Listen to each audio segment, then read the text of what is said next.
Na mtazamaji, tuangazie taarifa ya elimu kaskazini mwa Kenya ambapo kwa muda mrefu ilikuwa vigumu kujiunga na shule ya upili katika eneo bunge la Fafi katika kaunti ya Garissa kwa vile wazazi hawakuweza kumudu gharama ya masomo.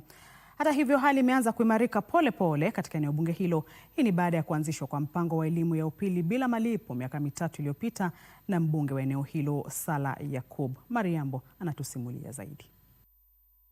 Eneo bunge la Fafi, eneo hili linatoa taswira ya ugumu. Ukame unaendelea kuathiri vibaya eneo hili.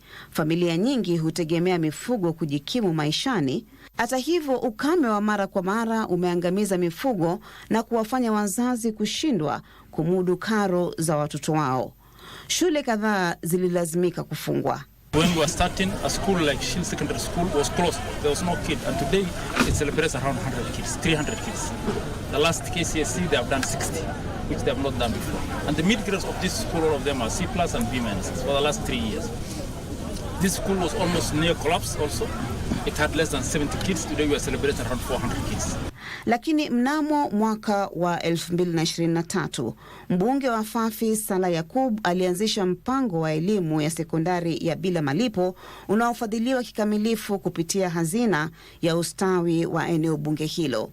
Lengo ni kuhakikisha ufanisi wa mpito wa 100% kutoka shule za msingi hadi sekondari. These schools, because of poor road network, because of water, because of security, teachers have been withdrawn from them.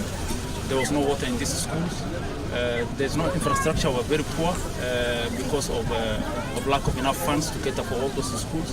We decided to make sure that we uplift so the parents can bring back kids to school so that we can retain those who are here and increase enrollment. Kando na kulipiwa karo, wanafunzi pia wanapewa sare za shule, magodoro, masanduku, vitabu na maziwa miongoni mwa mahitaji mengine muhimu. Wengi wetu hatungeweza kuingia shule kwa sababu tumetoka kwa familia duni, hazingeweza kununua hizi bidhaa.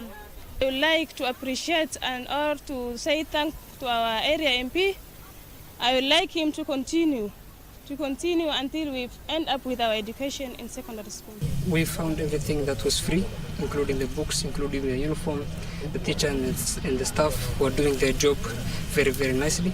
Mpango huu umesaidia kuimarisha idadi ya wanafunzi wanaojiunga na shule, huku baadhi ya shule zikiwakubali wanafunzi kutoka kaunti jirani. Nimetoka Kwale kuja huku kwa sababu huyo MP wa huku ya offer zero fee program ambayo hata kama wewe huwezi pata hiyo school fees lakini unaweza pata education. Elimu ya watoto wa kike pia imepigwa jeki. Wengine wetu wenye walikuwa hawana pesa za kuendelezea masomo ya sekondari wangeolewa mapema na kupata shida mbeleni. Mariambo nikiripotia Darubini Wikendi.